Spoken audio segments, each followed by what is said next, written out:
जय श्री राधे राधे। जय श्री कृष्ण सभी को। गुरुर् ब्रह्म गुरुर् विष्णु गुरुर्देवो महेश्वरा गुरुर् साक्षात् परम ब्रह्म तस्मै श्री गुरवे नमः। राधा मेरी स्वामिनी मैं राधे जुको दास, जन्म जन्म मोह दीजियो श्री वृंदावन निवास, श्री ब्रजमंडल निवास। आज हम एक नया विषय लेकर आए हैं कि किसी भी तीर्थ यात्रा में जाने के लिए हमें किन किन नियमों का पालन करना चाहिए, या हम किसी भी धाम में यात्रा के लिए जा रहे हैं तो हमें किन किन बातों का ध्यान रखना चाहिए। सभी लोग तीर्थ यात्रा करने जाते हैं, कोई कहीं जाता है कोई कहीं जाता है, लेकिन हम छोटी छोटी बातों का ध्यान नहीं रखते, जिसकी वजह से हमें कोई परिणाम नहीं मिलता है। जिसके उद्देश्य से हम जा रहे हैं, जिसकी कामना से के लिए हम जा रहे हैं, उनकी पूर्ति नहीं होती है। आइए हम बात करते हैं। जैसे हम अपने घर से प्रारंभ करते हैं यात्रा किसी भी देवता के लिए, किसी भी देवी मैया के लिए, या किसी भी धाम के लिए, या मेरे गोविंद के लिए, तो आपका आहार और व्यवहार शुद्ध होना चाहिए। जैसे आप यात्रा आरंभ करते हो तो आप सात्विक भोजन लें। आप रास्ते में जहां भी भोजन करोगे वहां अभक्ष्य पदार्थों का सेवन ना करें। कहने का मतलब यह है, जिसका हम भोग नहीं लगा सकते उन चीजों का आप सेवन ना करें। सभी लोग कहते हैं जैसा खाओ अन्न और वैसा हो जाए मन। तो कहने का मतलब ये है, आप शुद्ध सात्विक आहार लें जिनसे आपका मन शुद्ध हो, चित्त शुद्ध हो। फिर जहां पर आप पहुंचें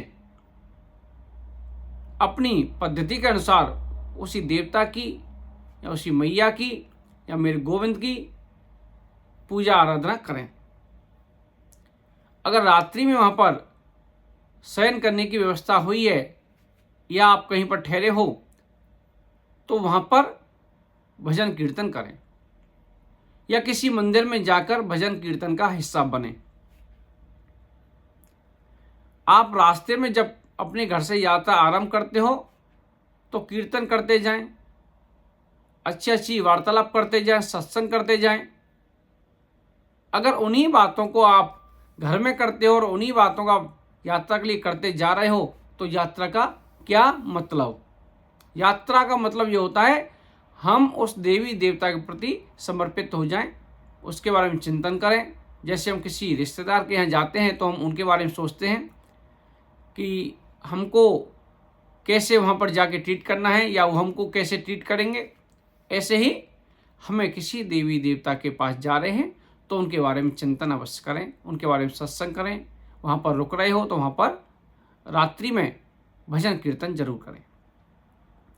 और कोई भी आपसे उन धाम में उस तीर्थ स्थल में जाने अनजाने में धर्म के विरुद्ध कोई आचरण ना हो जाए, इस बात का विशेष ध्यान रखें।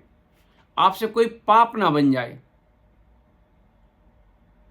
क्योंकि तीर्थ स्थलों में किए गए पाप 100 गुना बढ़कर आपको परिणाम देते हैं। कितना बढ़कर? 100 गुना बढ़कर दुष्परिणाम देंगे आपको। अगर आपको मौज मस्ती के लिए जाना है तो आप कोई दूसरी जगह चुनें, किसी दूसरी यात्रा करें, पर्यटक प्लेस में जाएं आप, अगर आपको मौज मस्ती के लिए जाना है। क्योंकि कोई भी तीर्थ यात्रा, कोई भी धाम, कोई भी धार्मिक स्थल मौज मस्ती के लिए नहीं है।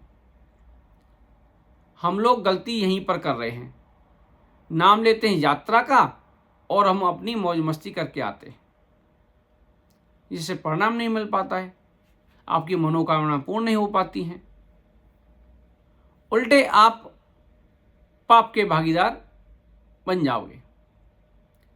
अगर आपको वहां किसी भी तरह की कोई गतिविधि ऐसी ना करें जिससे आप पाप के बागी बनो। आप जा रहे हो, आपने अपना अमूल्य समय निकाला है उस देवता के प्रति, तो आप सचमुच में उस देवता के प्रति भजन कीर्तन अवश्य करें, चिंतन अवश्य करें। तीर्थों में पवित्र रहें। आपका आहार शुद्ध होना चाहिए, आपका व्यवहार शुद्ध होना चाहिए, आपका आचरण शुद्ध होना चाहिए, तभी आपकी मनोकामना पूर्ण होगी। मेरे कहने का अभिप्राय यही है कि हम लोग किसी ना किसी के कहने से हम चले तो जाते हैं, लेकिन मन में भाव नहीं रहता है। आप जा रहे हो, बहुत अच्छी बात है, लेकिन मन में भाव लाओ, अपने अंदर कुछ अंतर लाओ, नहीं तो पता ही नहीं चलेगा हम तीर्थ यात्रा करने जा रहे हैं, अपने घर में सो रहे हैं। कुछ ना कुछ तो अंतर रहना चाहिए। सबसे पहले आहार का ध्यान रखें, फिर व्यवहार का ध्यान रखें, किसी के साथ गलत आचरण ना हो आपकी वजह से किसी भी धाम में किसी को कोई ठेस ना पहुंचे, किसी को कोई परेशानी ना पहुंचे। इन बातों का विशेष कर ध्यान रखें तो जरूर ही आपकी मनोकामना पूर्ण होगी। जय श्री राधे राधे, जय श्री कृष्ण सभी को।